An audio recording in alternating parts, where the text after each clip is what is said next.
മലപ്പുറത്ത് നിന്ന് ജിഷാദ് ചേരുന്നുണ്ട്.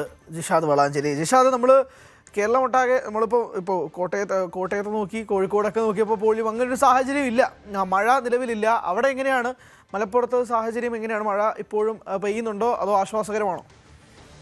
ഹരി, മഴ വിട്ടുന്ന ഒരു സാഹചര്യമാണ് ഉള്ളത്. മഴ അല്പസമയം മുമ്പ് അതായത് വിട്ടുന്നെങ്കിലും മഴ തുടരുന്ന ഒരു സാഹചര്യത്തിലേക്ക് പോവുകയാണ്. മലപ്പുറം ജില്ലയിൽ ഇന്ന് റെഡ് അലേർട്ടാണ്. ദുരിതാശ്വാസ ക്യാമ്പുകളിൽ 441 പേരാണ് ഇപ്പോൾ ഉള്ളത്. അതുപോലെ തന്നെ മലപ്പുറം പാണക്കാടുണ്ടായ മണ്ണിടിച്ചിലിന്റെ സാധ്യത വീണ്ടും തുടരുന്ന ഒരു സാഹചര്യമുണ്ട്.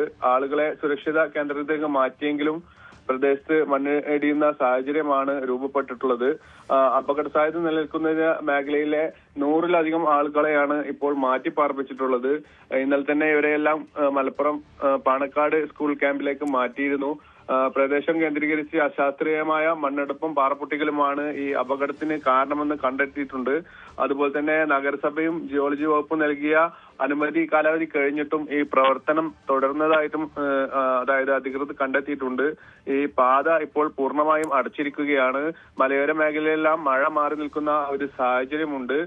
അതുപോലെ തന്നെ ഈ വേങ്ങരയിലെ നാടുകാണി പരപ്പനങ്ങാടി സംസ്ഥാന പാതയിലെ റോഡിലെ മണ്ണ് നീക്കുന്നത് പറ്റാത്തൊരു സ്ഥിതിയിലേക്ക് മാറുകയാണ്. ഇവിടെ വീണ്ടും മണ്ണൊലിക്കുന്ന ഒരു സാഹചര്യമാണ് ഉള്ളത്. ഇതിലുള്ള വാഹനങ്ങൾ അതായത് പൂർണ്ണമായും നിർത്തിവെച്ചൊരു സാഹചര്യമാണ് ജില്ലയിലുള്ളത്. പ്രകൃതിക്ഷോഭ സാധ്യത ഉള്ളതിനാൽ ഈ മേഖലയിൽ സർക്കാർ അടിയന്തര ഇടപെടലാണ് നടത്തിക്കൊണ്ടിരിക്കുന്നത്. എന്തായാലും മഴ വീണ്ടും ഒരു കനക്കുന്ന സാഹചര്യത്തിലേക്ക് പോവുകയാണ് ജില്ല. ഹരി, ശരി. മലപ്പുറത്തെ വിശദാംശങ്ങളാണ് ജിഷാദ് നൽകിയത്.